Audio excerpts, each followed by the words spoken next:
Assalamualaikum warahmatullahi wabarakatuh. Kembali bertemu kembali dengan saya Lahadi Channel. Para sahabat-sahabat guru, teman-teman guru se-Kabupaten Asahan, tentunya guru-guru se-Indonesia, sahabat-sahabat kami. Pada kesempatan ini saya sedang bersama dengan seorang guru yang cukup luar biasa. Beliau adalah Ibu Lisnawati Nababan, SPD. Beliau seorang guru jurusan IJOK atau olahraga, guru olahraga di sebuah SMP di SMP Negeri 1 Sekepayang, betul ya? Sekepayang Barat di Kabupaten Asahan, Sumatera Utara. Mengapa saya ajak beliau berbincang-bincang pada hari ini? Ini saya pegang sebuah buku, bukunya berjudul Cerita Guru di Atas Garis. Nah, di buku ini adalah kolaborasi beberapa penulis guru-guru se-Indonesia, yang salah satunya adalah Ibu Lisnawati Nababan, SPD. Nah, pada kesempatan ini Ibu Lisna, sehat Bu Lisna? Sehat Pak. Saya ingin bertanya yang pertama, motivasi awal Ibu menulis buku seperti ini apa kira-kira motivasi awalnya? Terima kasih Pak untuk kesempatan yang diberikan, sangat terharu, tersanjung gitu ya, diundang untuk wawancara singkat seperti ini. Tadi sudah disebutkan nama saya Lisnawati Nababan, biasa disebut Ibu Lisna atau Ibu Nababan, dan paling akrab dengan sebutan Kak Lis gitu. Di sekolah juga Kak Lis. Ya, Kak Lis. Sekolah juga anak-anak suka manggil Kak Lis supaya lebih dekat, supaya lebih mengenal karakter mereka. Buang kesenjangan antara guru dengan siswa, mereka bisa dengan akrab dengan sebutan itu. Nah, untuk pertanyaan Bapak tadi itu, idenya pertama ini dari teman-teman guru yang saya kenal di media sosial. Kalau untuk tatap muka langsung sebenarnya belum. Tapi ada beberapa yang memang sudah kenal karena di jurusan di kampus Unimed kita sudah pernah kenal ketemu. Tapi kalau untuk ide menulis, ada teman namanya Bang Sabam Silaban. Nah, beliau ini sebenarnya yang memotori kegiatan ini. Melihat postingan saya di media sosial dengan Bang Mardi Panjaitan juga, mereka tertarik karena saya kan di media sosial suka menulis panjang-panjang dan mereka melihat itu berbakat untuk menulis. Jadi mereka menghubungi saya secara pribadi untuk menuangkan tulisan saya untuk membuat sebuah buku seperti ini. Nah, kenapa cerita tentang guru? Karena semuanya kan guru ini gimana ya? Guru ini sangat berpengaruh gitu Pak. Tanpa guru sebenarnya kita atau aku yang sekarang ini kan nggak bisa jadi yang sekarang ini juga. Lalu kenapa dikatakan cerita guru di atas garis? Kembali ke yang tadi, mereka lihat postingan saya ngajar di Sekepayang dengan kondisi sarana prasarana yang terbatas, saya modifikasi pembelajaran, mereka tertarik dan mereka melihat itu udah di atas standarnya seorang guru gitu ya. Dan tulisan saya lampirkan di sini ada. Baik, begini Bu Lisna ya. Tadi kan Ibu Lis bilang, Kak Lis ya, Kak Lis bilang postingan di Facebook, di media sosial. Kebetulan saya juga berteman di Facebooknya, memang cukup luar biasa postingannya karena beliau ini mengajar di Sekepayang, notabene itu sekolah 35 km dari kota Kisaran, ibu kota Kabupaten Asahan, cukup jauh ya. Saya cukup salut kenapa guru yang di ujung timur Kabupaten Asahan bisa menulis sebuah buku seperti ini cukup luar biasa ya. Kemudian ini saya lihat kan judulnya Kak Lis, Cerita Guru di Atas Garis ini. Ini kalau sepintas kita membacanya ini nggak ngerti makna cerita guru di atas garis. Kira-kira maknanya apa ini, Kak Lis? Iya Pak, buku ini sebenarnya cukup menginspirasi, sangat inspiratif dan sangat cocok Pak untuk dibaca oleh teman-teman guru. Gitu. Lalu nggak promo kan? Enggak. Mau promo juga sebenarnya, kalau mau dibilang promo sih bisa, tapi saya mau nyarankan ini cukup bagus karena isinya kisah nyata nyata gitu, nggak dikarang-karang, nggak fiktif, dia nyata yang dikerjakan oleh guru. Lalu kenapa dikatakan di atas garis?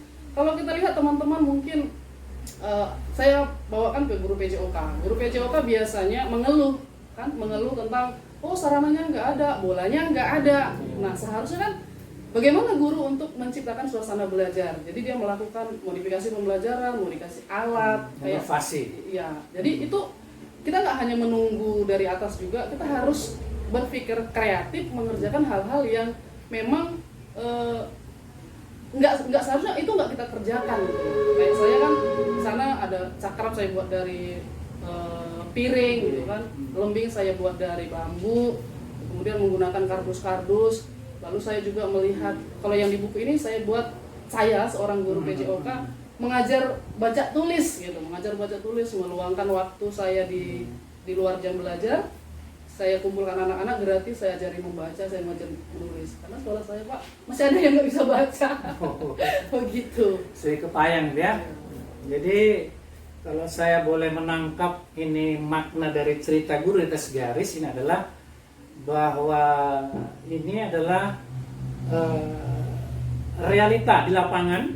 Beberapa guru-guru menulis ini membuat sebuah, ya katakanlah, kerja-kerja di luar dari standar kerjaan guru biasa. Kalau kita sebagai guru tuh ya pekerjaannya mengajar depan kelas seperti biasa dengan sarana-sarana yang ada. Tetapi ini para penulis-penulis ini bekerja atau mengajar di sekolah dengan standar di atas, artinya melebihi dari kapasitas yang biasanya. Nah, ini seperti contoh tadi, harus membuat alat peraga sendiri, harus mengajari guru olahraga ini, mengajari membaca, menulis. Wah ini jadi guru SD bisa juga, guru kelas 1 ya, guru kelas rendah. Tapi disitulah luar biasanya, dan inilah maknanya cerita guru di atas garis. Jadi di atas garis, kalau tepat garis berarti standar ya. Nah ini di atas garis. Nah ini. Jadi memang pas yang dibilang tadi ini guru-guru wajib nih baca buku ini. Wajib. Ini cukup bagus ini ya, bukan promosi, tapi memperkenalkan. Selanjutnya Kalis, saya ingin bertanya dulu, sebenarnya situasi kondisi sekolah ibu itu sekarang itu, ya apakah sarana prasarana kemauan belajar peserta didiknya itu bagaimana kira-kira? Oh iya Pak, saya 10 tahun sudah di sana ya. 10 tahun? 10 tahun. Dari 2010 sampai 2020 sekarang ini. Kalau di 2010 dengan kondisi jalan Bapak tahu sendiri ya, infrastruktur ke sana belum, masih banjir, masih jalan berlubang dan segala macam. Kemudian sekarang ya bersyukur udah bagus, sudah aspal jalannya. Kalau untuk kondisi fisik sekolah bagus, dibenahi oleh kepala sekolah, kondisi bangunan sudah cukup memadai. Cuman kalau untuk sarana prasarana, untuk alat olahraga masih sangat-sangat kurang Pak, sangat-sangat kurang, lapangan, bola dan sebagainya masih sangat kurang.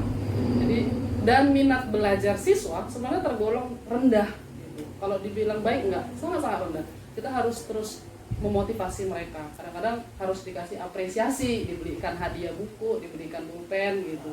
Itu yang membangkitkan minat belajar mereka. Kemudian orang-orang tua juga cukup kayaknya masih memandang sebelah mata sebenarnya. Kalau ada anaknya yang berkasus, anaknya tidak datang sekolah, kita panggil nggak mau datang, maka aku lebih cenderung datang ke rumah. Saya gemar datang ke rumah. Iya, saya lebih gemar mengunjungi ke rumah. Iya. Selain saya jadinya tahu kondisi rumahnya, saya tahu pekerjaan orang tuanya, saya tahu aktivitas anak di rumah. Jadi itu lebih mendekatkan saya mengenal karakter anak. Jadi bisa dapat semuanya komplit, saya akan tindak lanjutin di sekolah gitu Pak. Ini yang di atas garis ya, mengunjungi siswa ke rumahnya luar biasa ini. Apalagi di saya kebayang ini ya demografi tempatnya itu ada sungai-sungai dan karena sampan mungkin Bu ya. Iya Pak, sampan biasa. Saya tahu, saya kebayang memang itu kondisi geografisnya memang luar biasa. Dulu jalan wah hancur ya, kadang-kadang naik sampan dan sebagainya, tapi sekarang alhamdulillah sudah agak lumayan. Selanjutnya, apakah Kak Lis setelah buku ini terbit akan menulis lagi? Rencananya masih mau menulis Pak. Saya kepengen buku yang itu penulisnya hanya saya sendiri. Oh, ini kan kolaborasi ya. Ini masih kolaborasi. Nah, ini maunya masih pemula. Tulisan sendiri. Sendiri. Wah, Saya luar pengen biasa. menerbitkan buku yang penulisnya hanya saya. Iya. Saya berdoa mudah-mudahan sukses Ibu Lis ya.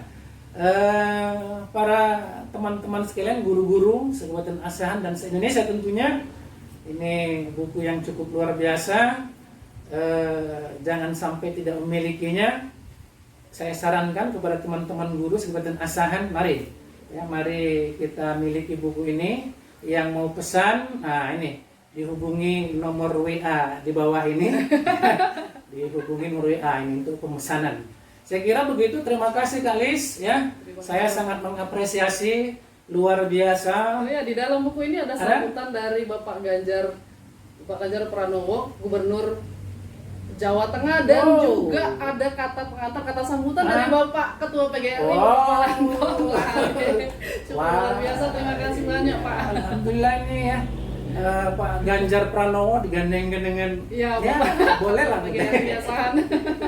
Oke, terima kasih Kalis ya, terima kasih kesempatannya. Mudah-mudahan buku ini sukses. Dan demikian ya yang bisa kami sampaikan. Saya bertemu dengan guru luar biasa. Mudah-mudahan besok juga saya ketemu dengan guru-guru luar biasa yang lainnya. Demikian, lebih kurang mohon maaf. Bila taufiq hidayah. Assalamualaikum warahmatullahi wabarakatuh.